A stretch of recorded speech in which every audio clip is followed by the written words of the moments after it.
Je m'interroge ce jour sur cette décision du ministère de la Justice, de la Jeunesse et de l'Éducation civique, pardonnez-moi, du recrutement de 1000 e-patriotes des réseaux sociaux dans ce pays.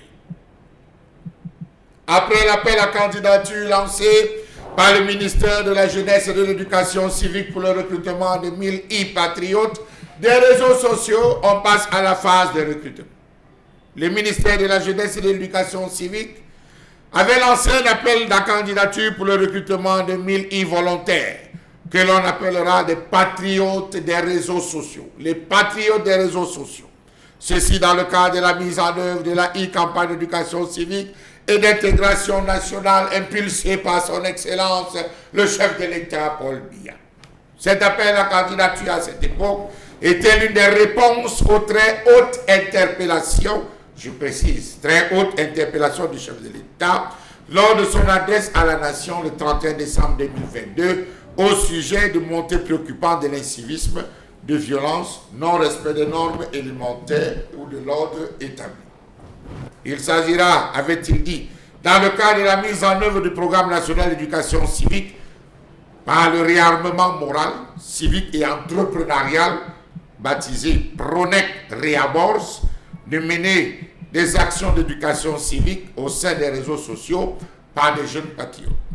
Comment le gouvernement, avec tout ce qui existe comme structure anti,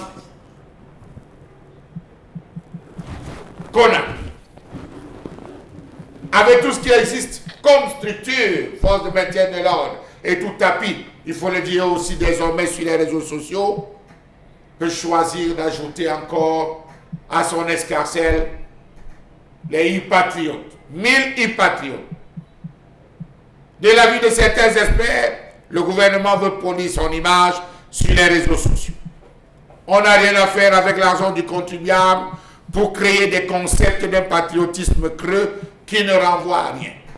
Les e-volontaires, 1000 e-volontaires, patriotes des réseaux sociaux, c'est quoi? Pour en faire quoi? Pour devenir quoi? Pour rechercher quoi? Lutter contre les discours haineux. Les patriotes des réseaux sociaux seront appelés à participer en ligne à l'adoption de bons comportements, de bonnes attitudes et de la promotion du vivre ensemble harmonieux. Depuis longtemps, on demande que sur le plan livresque, le programme scolaire, on instaure, on intègre, on insère le vivre ensemble, ces concepts, le civisme, que tout revienne à la normale comme cela se faisait il y a des années. Que non, c'est sur les réseaux sociaux à travers des jeunes. Ils devront également s'atteler à la propagation sur les réseaux sociaux de messages sur l'adoption des comportements civiques et patriotiques, ainsi que des informations sur les projets et programmes d'insertion socio-économique jeunes et d'opportunités gouvernementales pertinentes en faveur des jeunes. On a l'Observatoire de la jeunesse qui existe. Voilà une structure dans laquelle on pouvait développer et procéder à l'insertion socio-économique des jeunes, des opportunités. On a eu le plan triennal qui est venu avec son cortège et son collège de projets, d'informations, des formulaires remplis qui jusqu'à aujourd'hui n'a rien donné de fondamental. On vient nous imposer encore 1000 e-patriotes. Ils ont dit, en plus de la lutte contre les discours haineux et les fake news, ce régiment du gouvernement devra lutter contre la cybercriminalité, le cyberharcèlement et la cyberprostitution. Bravo. Pour lutter contre les fake news, il faut avoir les originaux, accès aux originaux, les documents. Ces 1000 e-patriotes, si déjà les médias ne parviennent pas à avoir la bonne information, si les médias aujourd'hui qui nécessitent et demandent à avoir accès à la bonne information ne l'ont pas, si aujourd'hui les ministères sont fermés, direction de communication fermée, il n'y a qu'un seul média où les ministres dans cette république, les hauts commis de l'État, vont donner de leur voix, de leur réponse, est-ce que ce sont ces 1000 e-patriotes qui s'en sortiront? Sauf si cela conforte l'idée que c'est un cabinet noir qui sera mis en place et qui aura accès à certains types d'informations que le gouvernement voudra bien faire passer. Quelles sont les armes qu'on mettra à la disposition pour pouvoir lutter contre la cybercriminalité? Sont-ils des policiers? Ont-ils reçu des formations d'inspection et d'enquête? Le cyberharcèlement, la cyberprostitution? Point d'interrogation. Sur Facebook, on a procédé à un algorithme où lorsque vous employez une expression, vous tapez un mot.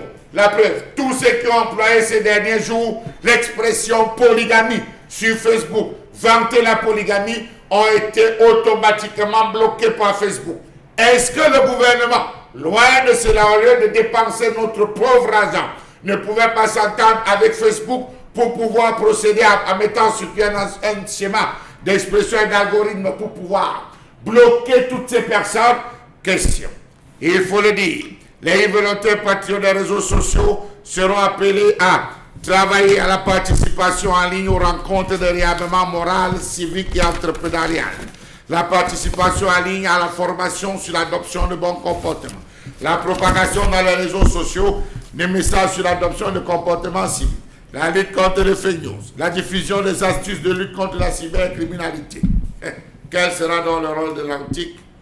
Dans tous les cas, lorsqu'on essaye de poser toutes les questions, on se rend compte que quelque part, il y a lieu de voir que le gouvernement souhaiterait faire face à une hostilité qui s'est développée sur la toile.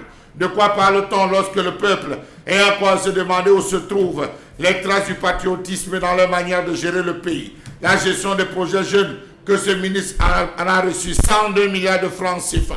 Création des emplois, on ne voit pas. Dans tous les cas, on vient de créer une antique bis où on va défalquer encore plein de milliards. Parce qu'il faudra des ordinateurs, il faudra des box Wi-Fi, il faudra avoir des téléphones portables, il faudra avoir des tablettes, il faudra avoir des transports et une rémunération à la fin du mois. Bon Dieu.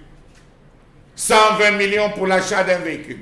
2 milliards de francs CFA pour la construction de la maison d'un particulier.